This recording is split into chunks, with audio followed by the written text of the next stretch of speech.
ഈശോമിശിഹായ്ക്ക് സ്തുതിയായിരിക്കട്ടെ. ഈശോ നമ്മളെല്ലാവരെയും സമർത്ഥമായി അനുഗ്രഹിക്കട്ടെ. നമുക്കിന്ന്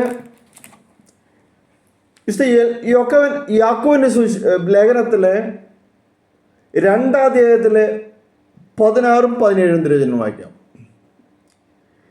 നിങ്ങൾ ആരെങ്കിലും ശരീരത്തിന് ആവശ്യമായത് അവർക്ക് കൊടുക്കാതെ സമാധാനത്തിൽ പോവുക, തീ കായുക, വിശപ്പടക്കുക എന്നൊക്കെ അവരോട് പറയുന്നെങ്കിൽ അതുകൊണ്ട് എന്ത് പ്രയോജനം?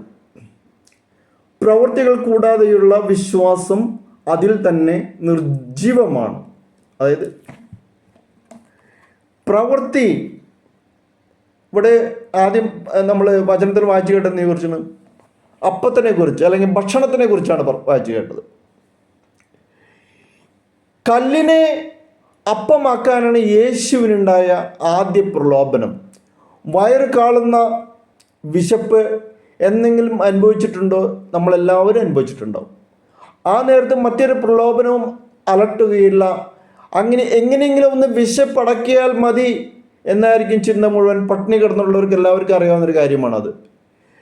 കണ്ണിൽ വിശപ്പിൻ്റെ അഗ്നി ആളി തുടങ്ങിയാൽ പിന്നെ കാണുന്നതെല്ലാം അപ്പമായി തോന്നിയില്ലെങ്കിൽ നമുക്കെല്ലാം അത്ഭുതമുള്ളൂ. കാരണം വെച്ചാൽ നമുക്ക് എന്ത് കണ്ടാലും ഭക്ഷിക്കാനായിട്ട് തോന്നും. കാരണം 40 ദിവസത്തോളം ഉപവാസാനുഷ്ഠിച്ചതിന് ശേഷം മനുഷ്യന് ഭക്ഷണം കഴിക്കാനായിട്ട് ഭയങ്കര ആഗ്രഹങ്ങൾ വരും.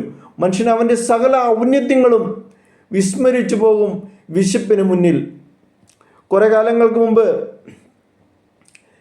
മോഹൻലാലിൻ്റെ കാലാപാനി എന്നൊരു സിനിമയിൽ വിശപ്പ് സഹിക്കാനാവാതെ കൂട്ടുകാരൻ്റെ മൃതദേഹം ഭക്ഷിക്കുന്ന മനുഷ്യൻ്റെ കണ്ണിലെ രൗദ്രമായൊരു നോട്ടം അതിൽ വ്യക്തമായിട്ട് വരച്ചു വെച്ചിട്ടുണ്ട്.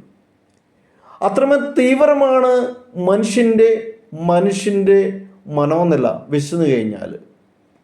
40 നാൾ പിന്നിട്ട് ഉപവാസത്തിനൊടുവിൽ യേശു വിശപ്പിൻ്റെ കാഠിന്യം മറിയുന്ന വേളയിലാണ് പ്രലോഭകൻ്റെ വരവ്.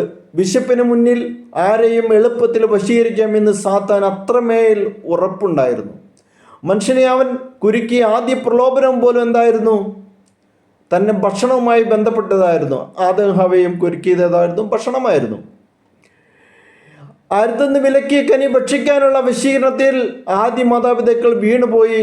അന്ന് മുതലിങ്ങോട്ട് നെറ്റിയിൽ വിയർപ്പ് കൊണ്ട് അപ്പം ഭക്ഷിക്കണം എന്നതായി മനുഷ്യനെക്കുറിച്ചുള്ള ദൈവനിശ്ചയം. മനുഷ്യനൊഴികെ മറ്റെല്ലാ ജീവികൾക്കും ആഹാരം അധ്വാനമിന്യേ പ്രപഞ്ചം ഒരുക്കിക്കൊണ്ട് നൽകുമ്പോൾ മനുഷ്യന് മാത്രം പണിയെടുത്താൽ മാത്രമേ വിശപ്പടക്കാൻ സാധിക്കുകയുള്ളൂ. ആകാശത്തിലെ പറവകൾ വിതയ്ക്കുകയോ അതെല്ലാം കൊയ്യുകയോ ചെയ്യുന്നില്ല.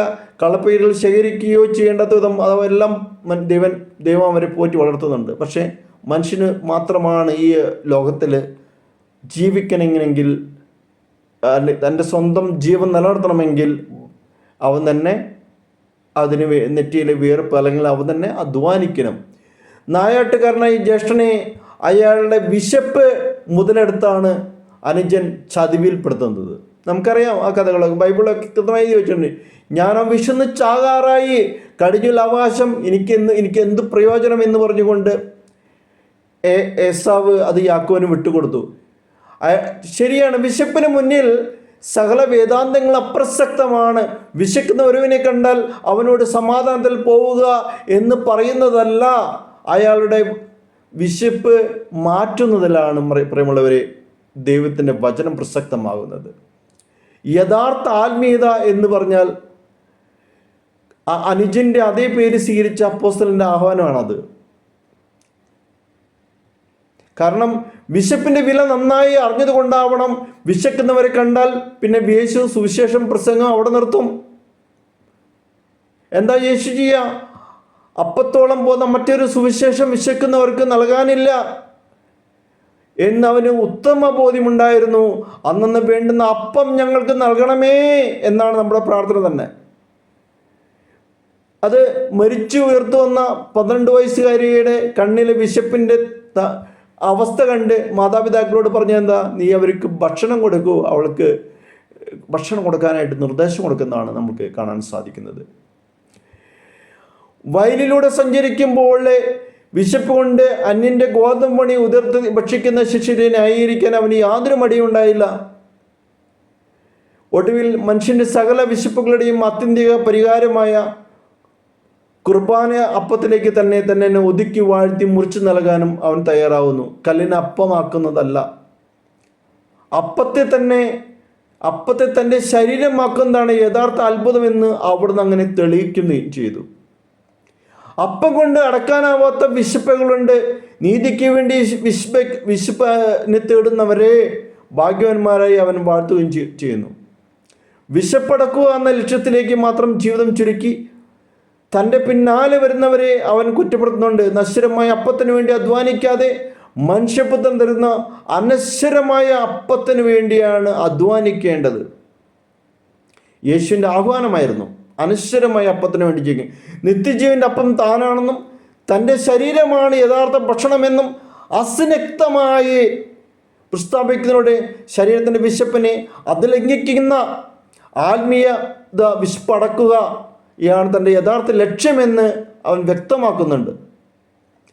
അപരൻ്റെ വയറിൻ്റെ വിശപ്പടക്കാൻ അപ്പം വർദ്ധിപ്പിക്കുകയും ആത്മാവിൻ്റെ വിശപ്പടക്കാനായിട്ട് അപ്പമാവുകയും ചെയ്ത വലിയ സുവിശേഷമാണ് വിശുദ്ധ ഗ്രന്ഥം അല്ലെങ്കിൽ വിശുദ്ധ വചനങ്ങൾ. അപരൻ്റെ വയറിൻ്റെ വിശപ്പടക്കാനായിട്ട് പ്രവർത്തിക്കുകയും ആത്മാവിൻ്റെ വിശപ്പടക്കാനായിട്ട് സ്വയമായി ശൂന്യവൽക്കരിച്ചുകൊണ്ട് അപ്പമായി തീരുകയും ചെയ്യുന്ന സുവിശേഷം. എല്ലാ വിശപ്പുകളും ഒരുപോലെ പരിഹാരം അറിയിക്കുന്നില്ല.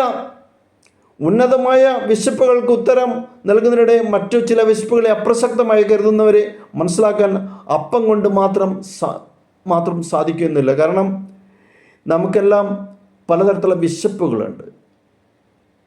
ഏറ്റവും വലിയ വിശപ്പാണ് വചനം നേടാനുള്ള വിശപ്പ്.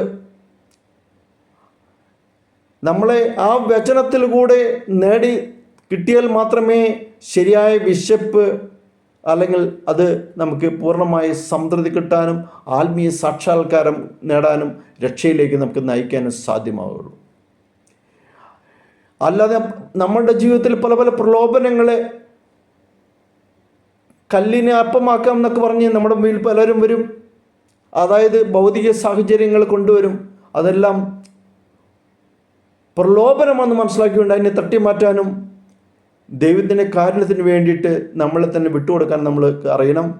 പ്രലോഭമായി സാത്താൻ ഇന്നും നമ്മുടെ അരിയിലുണ്ട്. ദൈവം ആഗ്രഹിക്കാത്ത കുറുക്കു വഴികളിലൂടെ വിശപ്പടക്കാൻ ശ്രമിക്കുന്നവരൊക്കെ ഈ കണിയിൽ വീഴുന്നുമുണ്ട്.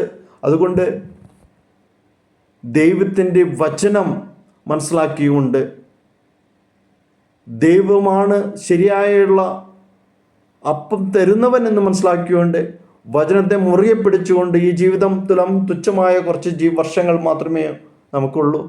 അതുകൊണ്ട് ആ വചനത്തെ ഗ്രഹിക്കാനും തിരിച്ചറിയാനും ദൈവം നമ്മളെ ഓരോരുത്തരും അനുഗ്രഹിക്കട്ടെ. അപ്പമായി തീരുന്ന യേശുവിനെ ആത്മാവിൻ്റെ അപ്പമായിട്ട് സ്വീകരിക്കാനായി നമുക്ക് സാധിക്കട്ടെ. ദൈവം നമ്മളെ അനുഗ്രഹിക്കട്ടെ. ദൈവമേ, മറ്റുള്ളവരുടെ വിശപ്പിനെ, ഭൗതിക വിശപ്പിനെ മനസ്സിലാക്കാനും ആത്മാവിൻ്റെ അപ്പമായത്തിനെ മനസ്സിലാക്കാനും തിരുവചനത്തെ ഗ്രഹിക്കാനും തിരിച്ചറിയാനും അതിലൂടെ രക്ഷയിലേക്ക് ഞങ്ങൾക്ക് കടക്കാനും സാധിക്കണമേ. കർത്താവേ, ഞങ്ങളെ ഓരോരുത്തരെയും ഞങ്ങളെ അനുഗ്രഹിക്കണമേ. Hallelujah, hallelujah, hallelujah.